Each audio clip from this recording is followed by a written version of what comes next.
That was very nice, Bobby D. Thank you. All right, we'll get things started. It's good to see everyone again, and thank you for joining us on Zoom. We've got a few folks on there. So yeah, welcome to today's meeting. We're going to get things started by introducing, I think we have at least one guest today. For any visiting guests and Rotarians, please. I think Andy, let me get you a mic. Hold on.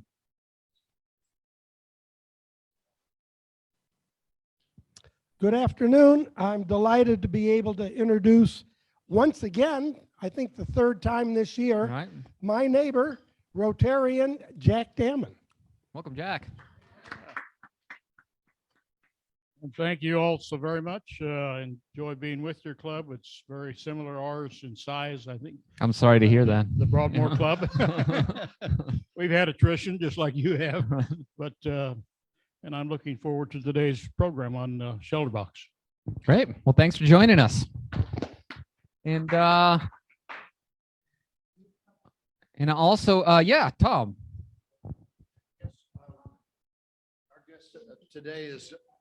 Our guest today is Gail Peacock, and she is going to be inducted here within the next 2 or 3 weeks, I think. Right. So into Catalina Rotary, she's past president of the Chapel Hill Rotary Club, among other things. Welcome, Gail.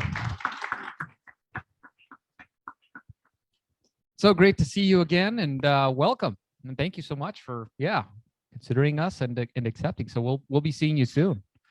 And not a guest, but Joan, welcome back after a long, 3 or 4 year hiatus of Zoom. Right. It's right.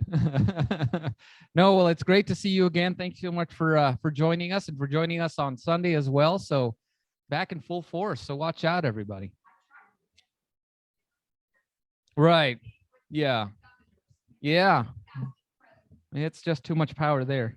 All right. Well, a couple of announcements. Let me see.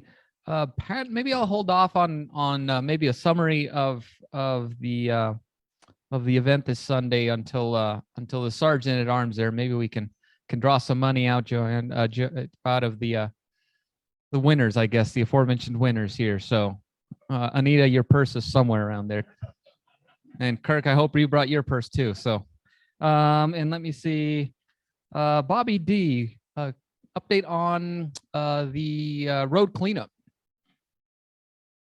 Oh, sorry. Oh, you got a microphone for you, Paul. Microphone, please. Yes. Microphone, please. Sign up sheets on the table. Those that have signed up, I already put on the list. I'll add. It is a week from tomorrow, 8 o'clock. Meet at the 7-Eleven, and I'm picking up the bags and everything on Tuesday morning for the thing, and then afterwards, 9 o'clock. Finney's is expecting, and they'll have a nice long table for us outside so we can socialize afterwards. Great. Any questions there? It was a really good time and really fast last time. So hopefully it's the same this go around. So another record-breaking time. Let's hope. Let me see. Al, wanted to see if this predates me a little bit, but you and I were talking. You sent me some information on Alan Howard, and I wasn't sure if you wanted to let the club know there. If we can get you the microphone there, because.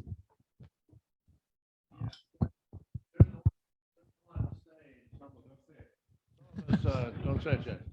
Yeah, some of us knew Al Howard when he was a member of this club for quite some time, in fact. And I don't actually know where he went from Catalina Rotary, but we spotted his obituary last week or week before. So we're gonna miss Al. But a lot of people in this room probably knew him when he was a member here.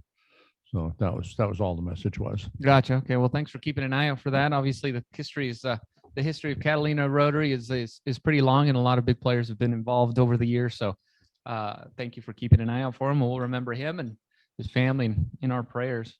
Let me see here. Just a regular reminder, Sunday, June 20, or Saturday and Sunday, June 25th and 26th.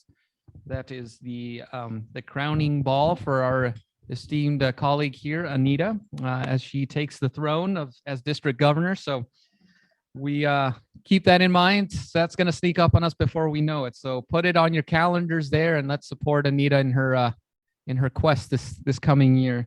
Any other announcements? Nothing else there. Again, we'll come back to the Sunday festivities here at the Sargent time. Oh, it's announcements, Joan. I don't know if no questions, just announcements. You can phrase it in the form of an announcement.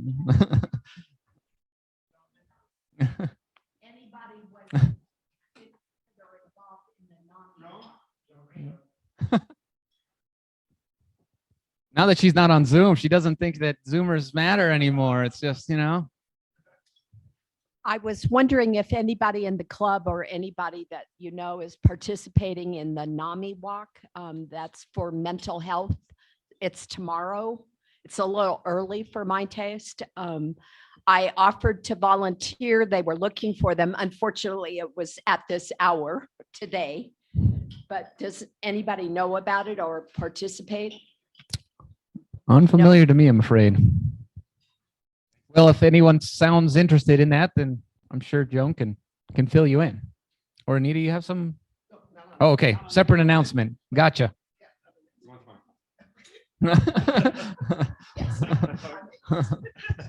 No, I was making sure I was looking up the times. There are a couple of peace events that the peace committee is sponsoring this weekend, and they're on Zoom.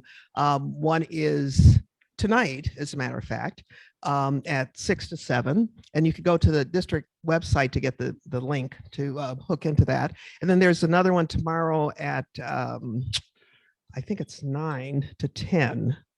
It's either 9 to 10 or 10 to 11, but it's a Peace for Children, and it's should be a really good program. And what they're going to do is also do a tour of the peace poles that have been installed throughout District 5500. So just thought you might be interested in that. It's only an hour. Good. And for any other information there, we can go to the district website as well. I'm sure, Anita, there's a QR code probably somewhere out there for to access that information. So awesome. All right, great. Well, we have another great speaker today, and someone that we're very familiar with. And so it feels like there's no introduction needed, but it would be a disservice because Dawn has done so much kind of for well, I'd like to limit it to certain areas, but it's starting to get to worldwide now. So bear with me here. It's a little information for you on Dawn. So Dawn is the founder of Jorgensen Healthcare Associates and owner of Arizona-based Human Factor Consulting. Dawn is a global speaker and consultant in the areas of change leadership, strategic planning, and team development. He has established addiction treatment and employee assistance programs in the United States that have brought recovery and growth to thousands of families. He has been interviewed by media in US, Canada, Ireland, and China, and has authored articles and books covering topics as children of alcoholics and the impact of change.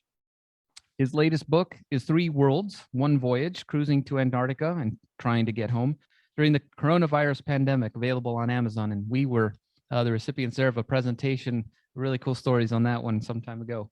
Dawn is past president of the International Employee Assistance Professionals Association and Greater Tucson Leadership.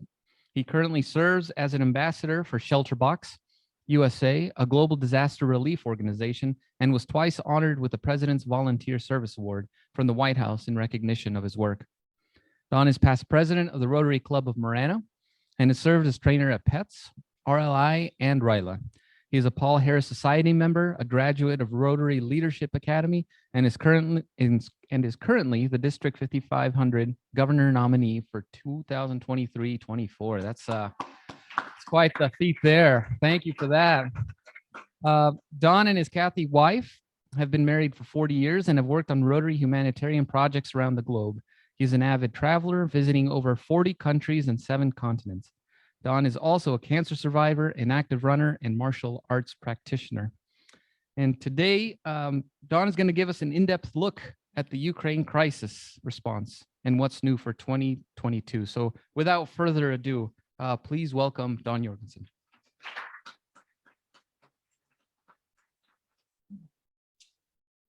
I didn't know Jimmy was going to read the entire bio, so I think my time is up. Thank you all.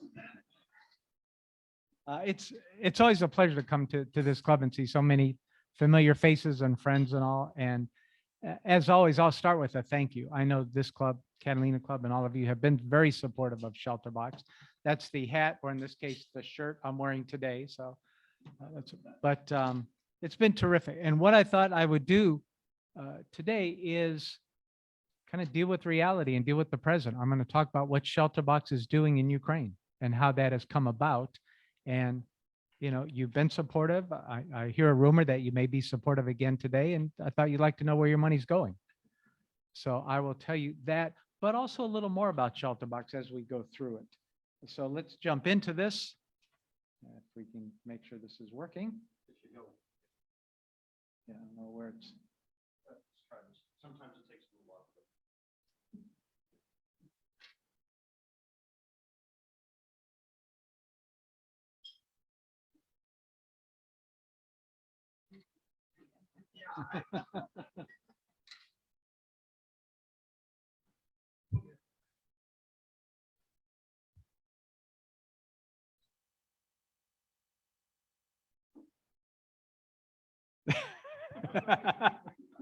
Yeah, we were talking about QR codes. I said, there's got to be one there somewhere. So let me bring you up to date on, again, the reminder, because I am sure, yeah, it's one of those situations where often when there's a disaster that ShelterBox responds to, I have to give a little bit of description. You know, sometimes we see some of it, like in Haiti back in August after the earthquake, everyone had an idea, but I went into a lot more detail about what was really happening on the ground. In this case, we've seen what's happening on the ground and you're seeing it. So I don't have to ask you to imagine what's happening. You know what's happening. But just the recap, this started just over a month ago now. So it's been that long that this has been happening, even though it's still a very short period of time. But think about the impact. You know, folks are losing their homes, they're damaged, no water, no electricity, no food. The devastation, the anxiety, the fear, we've seen it, the death, everything that's happening, as well as then the folks forcibly displaced. We've seen this in other areas. I'll mention that a little later, what we've seen in Africa because of Boko Haram and other terrorist groups and other results like Syria that forces refugees. But we've not seen anything like this in a very long time. And for it to happen so rapidly created a whole different challenge. And so that is the situation, as you all know, and the numbers are staggering. You know, imagine 2 million coming into Poland, which I think is what, 10% of their population now are refugees, as well as in the other countries as well. So that was the immediate impact. Now, ShelterBox is always monitoring what's happening around the world. As you may recall, it's based in Cornwall, England, was started by the Rotary Club there in 2000, quickly spun off because it was such a great idea. And so there is a staff there in England for ShelterBox that monitors what's happening around the world. They're part of also, think of it as a global consortium of relief organizations, which works really well. And in this case too, so you don't have ShelterBox tripping over the Red Cross and it's not tripping over some food respond folks and all of those kinds of situations, Doctors Without Borders there, all kinds of different global entities. So they're monitoring, they started monitoring this and the need was immediate and devastating. And I'll go through the steps that we take to get there. But this is from the ShelterBox chief executive who was monitoring it directly from Cornwall. I think he may have gone down there on site, which is rare because there's so much going on. Our ShelterBox USA president, I think I have a quote from her later, Carrie Murray, was actually one of the first down there with ShelterBox USA conducting the assessments. And I'll talk about that in a second. It's been a second. Let me talk about that now. The question that's asked often is, how does ShelterBox make the decision to deploy? Do we go everywhere whenever there's an event? And there's actually steps that are taken. You know, this isn't do-gooders seeing, oh, there's an earthquake, let's run in and help, because often you get in the way and you don't know what the help is. So with our trained response team volunteers, and they are trained and they are volunteers, they'll take a look at this with ShelterBox and make the decision to go in. And the decision is based on a number of items. I won't go through all of them. You can see it. But has the government asked for help, or is the need significant that the crisis exists and there might be a functional government, but help is still needed? We look to see, are there at least 100 families in need to make it a large enough response to warrant ShelterBox coming in? And will the need be there for over 30 days? We also look at, are there other resources available? Many folks asked us last year, for example, when we had all the tremendous fires in Northern California and burned out a lot of homes, was ShelterBox responding there? An assessment was made and the decision was no, because there were other resources available. Families, for the most part, had other places to go to get shelter and help, but that's an example. We have been in other places in the US. If we have time and someone wants to know, I'll tell you where and how. But these are some of the examples we look at. Another issue is safety. That's a key issue. It was in Haiti, because remember, there had just been a political assassination. So how we went in there was very different, but we did. What we're doing here is very different, but we're responding. Because obviously safety here is a major consideration. So there are a lot of factors that go in, and that's what happens when we have our ShelterBox response team on the ground conducting these assessments. And then once we decide to go in, think about what that means now. Are we going into Ukraine, where folks still are in need because they're not able to evacuate or leave? Are we going into Poland or Moldavia, where the refugees are and there's need there because there isn't, homes for all of them to go to or to stay at? So there's those questions too. There's a safety aspect. And then think about all the equipment, which I'll show you in a minute, that ShelterBox is seeking to provide. How do you get it there? So there's a huge logistics operation involved with this too. And that's again where the ShelterBox expertise at headquarters comes into play, and as part of the coordination effort, as well as I said, is coordinating with all these other aid organizations, which can either cause conflict or, on the other side, multiply the beneficial impact. And I'll show you how we do that. This was a picture taken by one of our response team volunteers you can see the train station just over the Polish border, and the numbers were just flooding in of people needing help, needing shelter, needing places to go. And you can read that there, but shelter was the key, and that's in our name. So it explained how critical that need was. So the other reason this fit is because of ShelterBox's experience in responding to what we call a man-made crisis. We respond to natural disasters and man-made disasters. Obviously, you know which one this is. We've been responding and assisting in Syria now for over 10 years, both in Syria and even outside with refugees there, because the war there continues and people continue to be displaced. And we actually work with the response organization, think of it as a nonprofit organization in Syria, to help too. And you can see that we have also responded to refugee needs in 21, I counted them so you don't have to, 21 other countries over the 21 years we've been in operation. And there's more, it's continuing to happen today, as you see below. So ShelterBox brings this experience, brings that knowledge in determining all those questions. Is the help needed? To whom? Where? For how long? And most importantly, what type of help? And that's what I want to focus on now. You're all familiar with the traditional ShelterBox. And this is what comes in the traditional ShelterBox when you get everything. And for many, many years, this is all that ShelterBox did. I say all, but it's pretty cool when you look at bringing in the tent, bringing in the water filtration, the mosquito netting if they were in the warmer climates, extra blankets and such if they were in the colder climates, the Luminate solar lights, the children's kits, the cooking equipment, the water containers, all of that would go to a needy family. Now, one of the things ShelterBox does well is evolve. And as we were talking at our table, even Rotary has managed to make it into the 21st century and evolving and growing slowly. ShelterBox is the same way. We realize that one size doesn't fit all. And so because of that, we have evolved to provide the aid that's needed in the way that's going to best serve the folks in need and the families in need. That means not always a full shelter box. They may have, like in Ukraine, partial structures still in place. Their homes are still there. Maybe the roof's been blown off, the walls partially down. There's other issues and other needs that they have. And this is true after hurricanes, after other events around the world. So we developed the shelter kit. Think of all that equipment without a tent, essentially. And that we also, obviously, as you heard a little bit earlier, mix and match. You don't need mosquito netting in Nepal, and you don't need heavy fleece blankets in the Caribbean after a hurricane.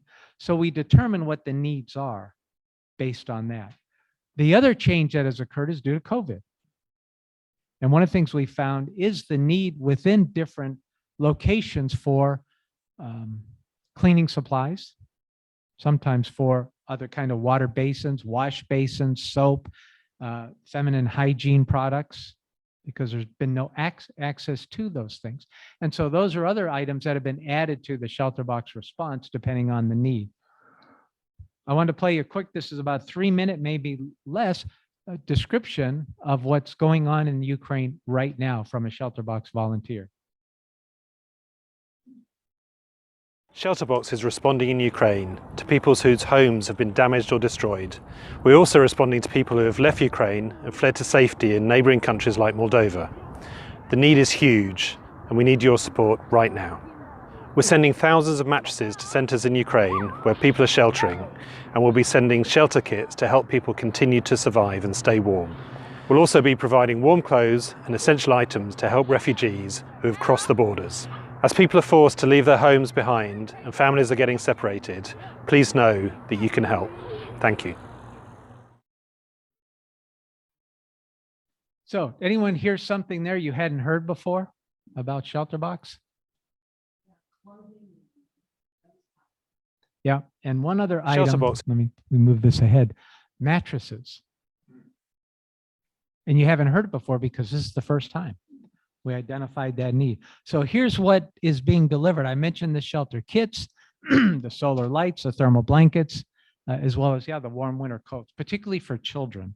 That's where we see most of the need. Because think about the folks, when it comes to refugees, it is 99% women and children, right? In this case, the men stayed back to fight. In Ukraine, it's the mix.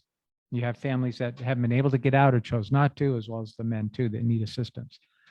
So that's where the focus is.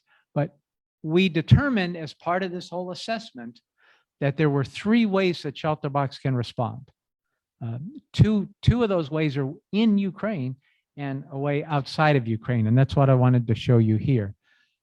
So these 3 different projects.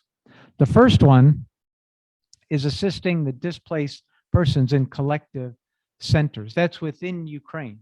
And that's where the mattresses are going. Think big gyms, community centers, places, as you know, people lost their homes. They're going to a central location. And that's where the need was as well. So they're getting the mattresses. That's where we also may be providing some of the feminine hygiene products, the cleaning materials and items too that can be helpful there. Even some of the solar lights, because again, many have lost electricity. So that's project number 1. Project number 2 is the refugee support, as you see in the neighboring countries, with all the same kind of items. Because again, that's been identified as the primary need. And then back within Ukraine, the damaged homes, as I mentioned, we're able to provide the shelter kits where they can do temporary repairs of structures and such to allow them to stay there safely, as long as you see, the other hygiene equipment, solar lights, et cetera, to deal with the basic needs. And that's what we do. Now, how we do it is another part of the puzzle, because we have response team volunteers that are there coordinating everything, but we don't send hundreds of ShelterBox volunteers into Ukraine to distribute all these and to continue the process. What we do is identify partners within the country, or within countries in this case, to assist with those efforts. Now, who's the first group that we contact? Of course. No one better than the Rotary clubs, and there are over 80 clubs, am I right? I think it's about 85 Rotary clubs in Ukraine. And they have active projects and support activities going on as best they can. And they're helpful in identifying these areas where the vulnerable families are and where the need are. There's also an NGO called People in Need in the Ukraine, who we have also partnered with for that ongoing distribution. Remember, I mentioned the logistics part of it, actually getting the materials to different places, different families, and keeping that communication open and ongoing so we can continue that pipeline, if you will, of getting the help in. On the outside, we are responding both in Poland and in Moldova. And who else like me had to look up where Moldova was on the map? You been there? All right. Well, here's your next program right there. I'll come to that. It's all fascinating, but that's where the response and the need is too, as I mentioned, to help with those different individual items for families, as well as assisting with the other kind of collective centers in those countries too. So that's what we're doing. We get there very quickly. I mean, this kind of response and distribution is, I can tell you, one of the fastest in ShelterBox history. And part of it is because of all of you and our fellow Rotarians in responding so quickly. So this is one of the other activities that has happened that has never happened before with ShelterBox. I hit this too soon, but that's okay. Is that often we say the donation is to ShelterBox. We don't specify a country because the need is ongoing and constant. But in this case, the need was so drastic and large and immediate that the funds that folks have asked to go to Ukraine are going to Ukraine to help these folks. And it's been just a tremendous response, which has allowed us to get on the ground and get in delivering the aid, kind of smash through a lot of those, I won't say roadblocks, I'll say kind of minor humps in the road with logistics and customs and all those things pretty quickly. So we've done it. But I show you this because that's not all we're doing right now. And that's why the ongoing support is so important.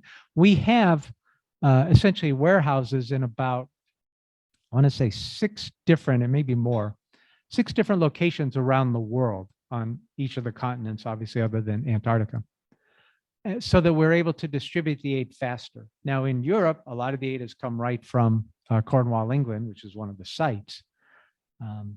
And it pretty much wiped out the warehouse. And so it's being replenished as quickly as we can. So no matter where the funds are coming in from, that aid is getting there. But as you see, we have a response in many other parts of the world because natural disasters are still happening. There was another one in the Philippines recently, and we're responding there. In fact, just kind of a side note, the Philippines is where we have responded the most times. So here's a little ShelterBox trivia for you. I think over 20 times in 22 years. So much that we have kind of a skeleton staff in the Philippines and a warehouse location there. And some of you've probably been to the Philippines too, or other folks here have. It's made up of dozens and dozens of islands, and you can have a volcano on one island or an earthquake hit another, cyclone hit another, and they've had all these things happen all the time. In Africa, primarily, you have a mix of natural and man-made disasters. I mentioned Boko Haram earlier. You see Cameroon on there. They have refugees from Niger, Nigeria, Cameroon, created a village that did not exist 5 years ago of now 35,000 refugees. So yeah, it's bigger than a village. So you think about these tents are designed for 6 months or so, but we found with experiences like these that they last a lot longer than that. And they're a lifeline for many of these families because they don't have any place else to go right now. And it's an indefinite period. So they are creating essentially communities of mutual support, which is a great thing. But I wanted to give you that picture to let you know how much is happening all the time. We're always watching for the next disaster, but we don't have to wait for it because there's these ongoing activities. And in many of these places, like in Haiti now and like in Syria, we have other NGOs that we work with who can assist us with the ongoing day-to-day monitoring and such. ShelterBox also does a great job with assessment, both pre and post, to take a look at how successful the distribution was and what we can learn and improve. So it's a continual as I say, quality improvement process, which is one of the things I'm pleased with ShelterBox as well. So here's the quote, as you see, from Carrie Murray, our ShelterBox USA president. And the part I like about that, when we're seeing the worst of humanity with this invasion of Ukraine, the response is the best of humanity, with all of you and our fellow Rotarians reaching out and doing what we can to help and providing whatever support we can. So again, I want to thank you for that, because you're saving lives. And with that, I'll answer any questions that you have. Yes, sir, Kirk. Oh, it's coming.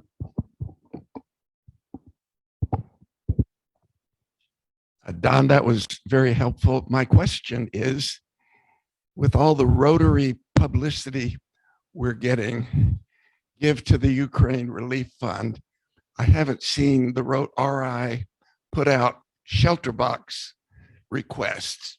So what's the difference between this big Rotary Ukraine Fund and what you're doing? Yeah, ShelterBox is not a Rotary activity or program. It's a separate organization that has a partnership with Rotary. We are Rotary's disaster relief partner. So the funds that go to ShelterBox go to ShelterBox. Rotary, as you know, has the disaster relief fund or disaster response fund, I forget which it's called, which is a Rotary NRI operation. And so that's where they're focused on raising the funds. And I know they have several million in that fund. I don't know if it's just for Ukraine, but they have dedicated the funds they're receiving for that to Ukraine relief. And the way that money works is it becomes kind of like a global grant, but an immediate response, so that districts in that region make requests for those funds for whatever response they're doing. So that's the difference in how it's operating. You know, as a Rotarian, whichever way it goes is great. All right. Any other questions? I have, Doris. About coordinating how you get like mattresses you're keeping in Poland, but do you hook up with like ICRC or anything like that to get the stuff in? Because I heard that a bunch of stuff was stolen from them by the Russian soldiers. Yeah, I don't know exactly who they're working with to get the distribution in. I heard that as well, and that's something that I had planned to ask about this week myself. I haven't heard of any of the ShelterBox materials being hijacked, but I don't know. As I said, I know that the group they're working with in Ukraine is called People in Need. So they're not an outside group. They're an kind of in-country organization, which may make a difference in knowing But who do you, like, do you say to ICRC, for instance, do you say, can we send stuff with you? Yes, there's a lot of cooperation between the global disaster relief organizations and partnering to do that, right? Because everyone's trying to find the most efficient, the most effective way to do it. So there is a lot of ongoing communication and collaboration. Okay. Yeah, good question. Al. Thank you. Oh, Al, and just a reminder for all of those on Zoom, if you have a question, just go ahead and click the raise hand thingy icon, whatever you call it, or you can put it in chat. Yeah, just to carry over on that. How about military? Is there any cooperation with military with an obvious capacity for moving stuff around? Yeah. At times, yes. I haven't heard that in Ukraine. I think their military's otherwise occupied right now. But I don't mean to joke. I mean, it's serious. But that has happened in previous responses to Haiti and other countries where the military has helped. I've got some other pictures, other presentations I do, where I actually show some military helicopters bringing the huge pallets of shelter boxes into a country. So there's often cooperation. Another time, way back with the first Haiti response in 2010, the Royal Dutch Navy was provided a ship to get the shelter boxes from the warehouse in Panama City over to Haiti. So that is something that does occur. Oh. Just kind of curious, is the ShelterBox organization also in Russia? And has there been any outreach to Rotary clubs or to that organization in Russia? Not that I'm aware of. Yeah. As you can imagine, the Russian government has not reached out seeking any international assistance. That's part of it. So Don, how, and I think you had mentioned that it's about 6 months or it's longer depending on the situation, but are you ever truly done once you go into a place like, if it's an acute event like a hurricane, maybe in certain areas it can stabilize, but other parts of the world, as the map showed, it almost seems from the outside looking in that it's just perpetual. So is ShelterBox set up for that? Does that happen where you're just there in perpetuity? Well, it's yes to both. It seems like we're there in perpetuity in Syria because the need continues, the same in some of the areas of Africa. But I'd say that's about half of the response. The other half, yes, are targeted short-term responses. Think about, there was huge flooding in Nicaragua and the volcano in Guatemala. Several events happened in South and Central America last year and the year before. ShelterBox responded, identified the need, provided what was needed, came into the follow-up assessment, and that might have been a total of 6 months, and then it was completed.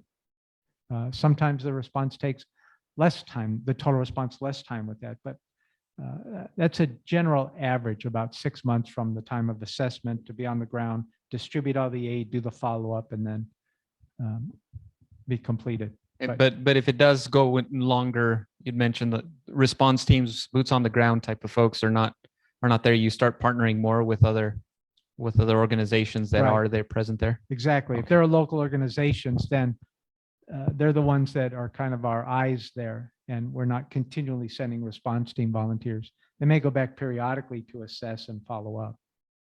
Right. Any other questions? Oh, just wondered if the supply chain problems have slowed you down or increased costs because you're trying to, react in real time.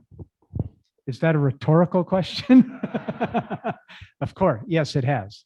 In both cases, costs have gone up, obviously, and the supply chain challenges have increased in the same way. And that's why, again, a lot of our warehouses are pretty much emptied out or need replenishment because we haven't been able to restock them as quickly as normal. It's amazing how effective ShelterBox has been in getting the aid when we have it to these places. And I think that's a testament to the staff there, the cooperation within the different countries in assisting to get the materials there too. But it's definitely had an impact.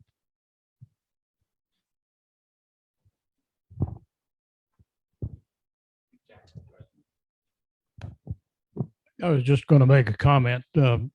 Several years back, I gave to my two daughters' families a ShelterBox for Christmas because they had young kids, and I wanted them to see what ShelterBox was doing around the world. Very gratifying. And then also at our district conferences every year, we have a ShelterBox set up so that everybody can see it, the Rotary Conference, what ShelterBox is about. That's terrific. Thank you.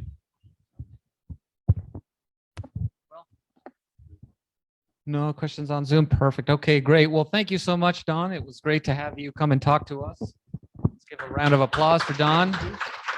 Let me put this. So, as it was mentioned here just a bit ago, and let me grab this mic. So, it wasn't but about 3-4 weeks ago, maybe if even that long ago, that all this, well, you had mentioned that was early in February when everything started happening there in Ukraine. And the call went out to Rotarians around the world. And then obviously ShelterBox stepped up as well. And I want to recognize Irv, and Irv, you're up there on the screen. Irv was one of the first folks to come to me, and there was honestly a few folks that came out and wanted to do something. And so Irv threw down the challenge of matching up to $2,500 for whatever funds we were able to raise for ShelterBox donations through our foundation. So Irv threw that down, and I don't know if it was like 3 or maybe 4 minutes we got there. And I can't tell you how impressed sitting just here and just watching that all unfold. When Irv first approached me to, was like, well, that's going to be really appetizing. I think we can eventually get to match your funds, Irv. And then it just happened. And it blew past that a little bit. And so I'm glad that Don's able to come today. I want to let, on behalf of the Catalina Rotary Foundation and a lot of really generous folks, I want to present you with this check for ShelterBox USA and say thank you so much for allowing us to be charitable and to participate in any way we can. What the work that you do is obviously is very obvious to us of how much it brings to the world, how much it helps.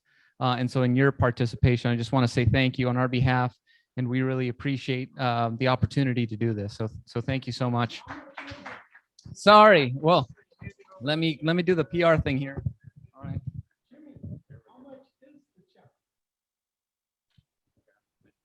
Sorry, it takes all my efforts to look good here, Andy. So to the point, thank you for bringing that out. So Irv threw down the challenge for 2,500, and here we sit with a $7,000 check. So that just tells you how much participation and involvement we had, that we went past the 5,000 over to 7,000. So again, thank you so much, Don, and really appreciate you coming here. Yeah. I've mentioned traditionally, I'll explain it this way. Traditionally, it was considered that a donation of $1,000 would be the equivalent of one shelter box. Again, how we operate now, I mentioned the shelter kits, that gets you 7 shelter kits. So you've helped at least 7 families, and the way we're doing it now, likely more. What this also means, when a club donates at least 5,000, you become for that year what we call a ShelterBox Hero Club. You've exceeded that. You are heroes not only to ShelterBox, but for these families you've helped. So thank you again. Thank you, Don. And just one last little token, as you well know, Rotary International, our mission to end polio. So just as a token of our appreciation for coming and sharing your story with us and everything that you're doing in Ukraine, we'll do a donation for 25, thank you, Andy, always forget, 25 children to get vaccinated against polio. So just a little bit extra just for you and in your honor. So thank you so much for that. All right. Well, let me see here. I came in here today with the intent of doing the Sergeant at Arms, and thankfully, Joanne stepped in, because I was going to come in and just start fining everyone. You know, April Fool's jokes and all that. I was expecting to come my way. I walked in, and Tony said, "Don't make any alopecia jokes, because then, you know, that's going to go sideways." So, you know, we're just going to keep things even and have Joanne come and be the sergeant. So please welcome Joanne.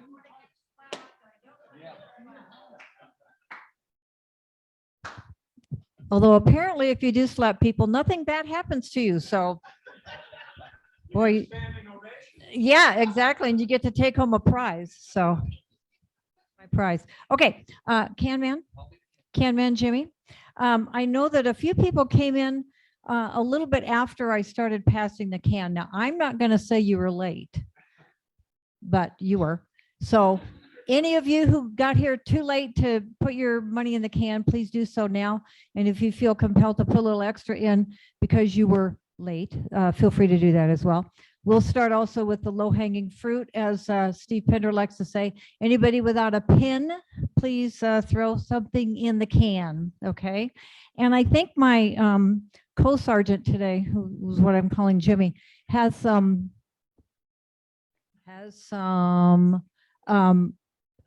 commemorative dates that he would like to share. But while you're gathering your thoughts about that, anybody have happy bucks? Let's just go. Yes, sir, Andy.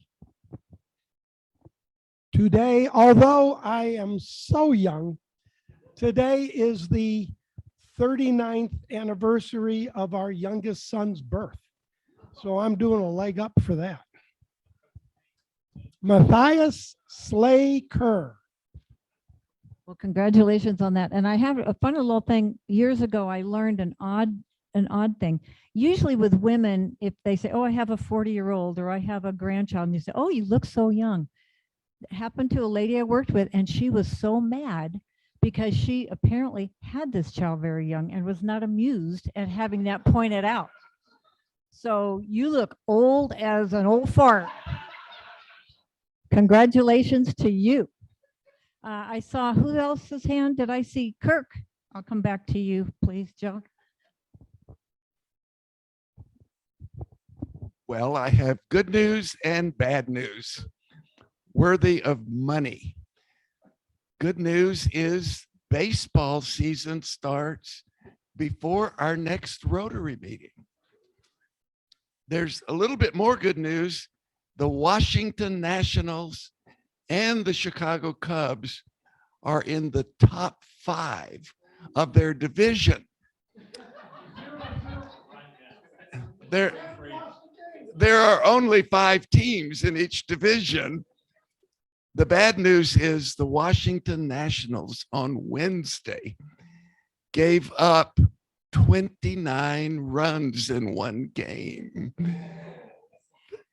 Anita, any comment?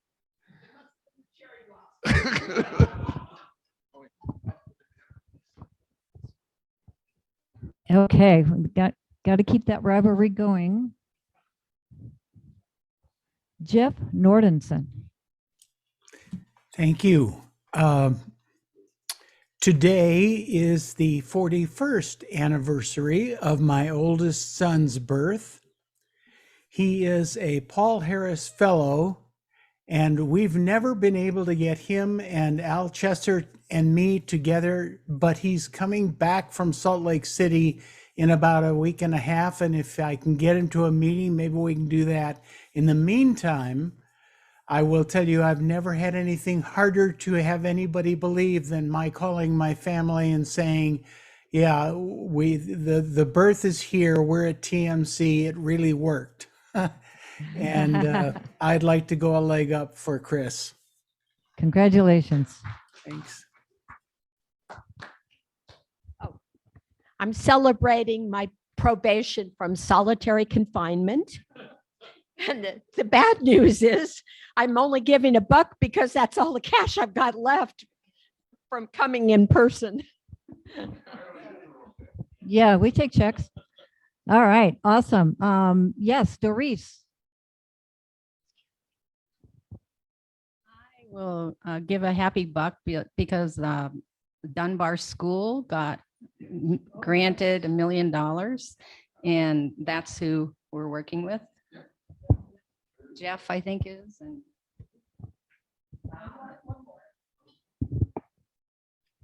Marilena? Yes, ma'am. I have $1 to celebrate friendships, and very, very old friendship with Jeff Nordenson. And I encourage all of you to join for lunch. I'm not going to say the name of the restaurant that Jeffrey and I went to yesterday because it's a dirty word in Spanish, but it was a wonderful opportunity to rekindle friendships. I love you, Jeffrey.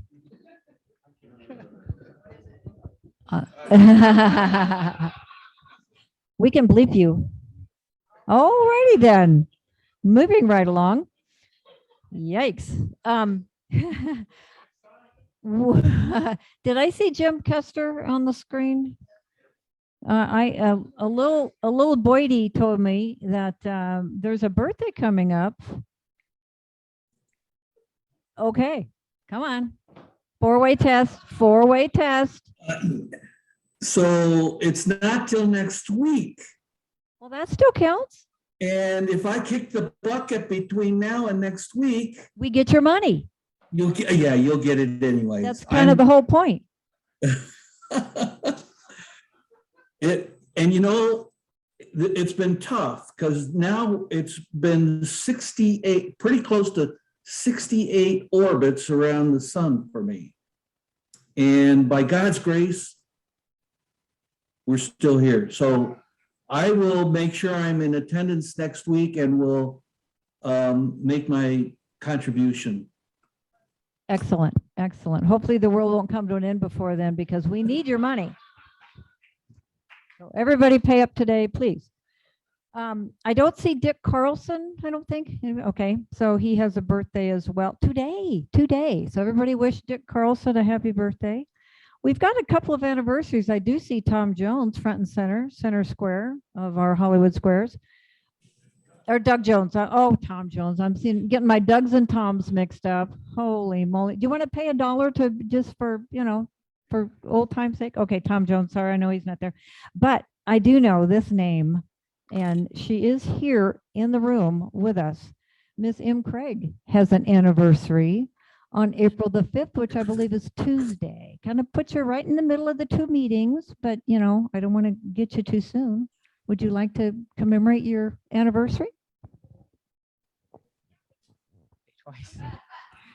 Well, on Tuesday, I will be married, will have been married for 41 years to Steve Craig, my best friend. Thank you. That's very cool. And I think oh wait, I have a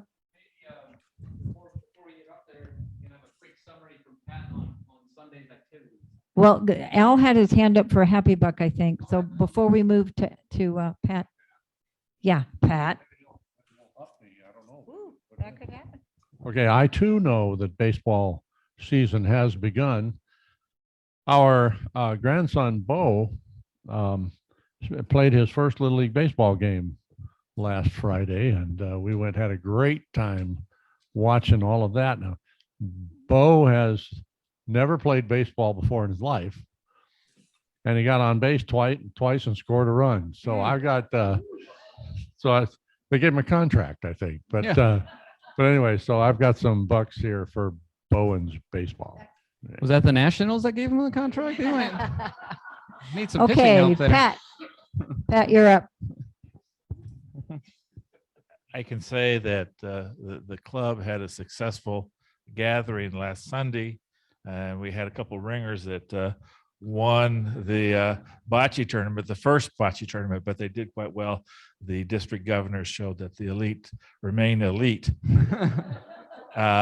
We had planned for 45 and paid for that, but I think we actually had more than that people attending. The volunteers showed out in full force. It was a lovely day. The food I thought was good, but I'm bragging because I know the proprietor. And but it was I think it was a very good event, and thank you all for supporting. Well, thanks for doing that, Pat. Yes. I think Anita had something to say here. I don't know. Was it a happy buck or sad buck or bragging buck or putting it in for Well, I could say you could become a bocce ball champ too if you become a district governor. So just sign up. Heads up, Don. But I do want to put I'm just always happy to be here, and I want to put a happy 5 in here because you were acknowledged for the 7,000 that was given to ShelterBox today. But some of you may not remember that you gave 5,000 previously, and so from this club this year, $12,000 has gone to Wow. ShelterBox. So that's for you. That is a good reminder. Not too shabby. Okay, are we done with Sergeant? I think we're all done, All Sergeant. right, Thank I'm you out. so much. Thank you. All right, great. Well, a lot of good money was raised there, and so hopefully someone else other than Andy can raise some more money here. So Bobby D, if you wouldn't mind coming up and doing the Queen of Hearts.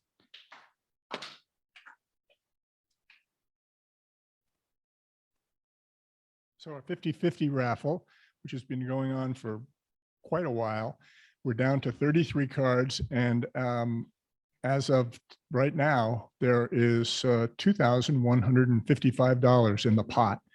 And if the person whose name I'm about to announce is successful in picking the queen, they will split that sum with the club's foundation.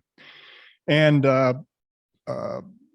Pablo was able to text me that Maria Elena was our winner today. So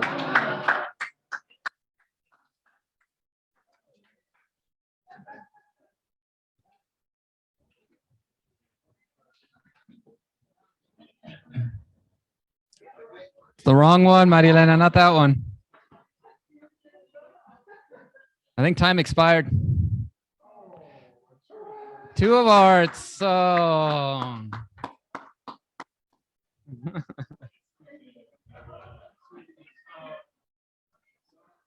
right. Well, thank you, Bobby D, and thank you, Pablo, for picking the right name, who has the right skills and picking the wrong card. So, all right, great. Well, I think that brings us to the conclusion of our meeting. I want to thank our guests for joining us. Jack, best travels to you. I know you had mentioned you're going to be heading up back north to Tucson Junior up there, the lesser of our sister cities up there in Colorado. So all the best to you and safe travels, and hopefully we'll see you soon. You have the Zoom link, so feel free to pop on and have a makeup of sorts if you ever want to come on in. And Gail, thank you so much for joining us. I know we'll be seeing you again shortly, so it's great for you to join us. And Don, of course, thank you so much for coming and speaking to us today. I also want to thank our hybrid team, our fearless duos over there. There's a lot going on there, so went off seamlessly again. So thank you so much for making it a great experience. And with that, I will conclude our meeting and ask you to join me in reciting the four-way test of the things we think, say, and do. First, is it the truth? Second, is it fair to all concerned? Third, will it build goodwill and better friendships? And fourth, will it be beneficial to all concerned? Thanks, everybody.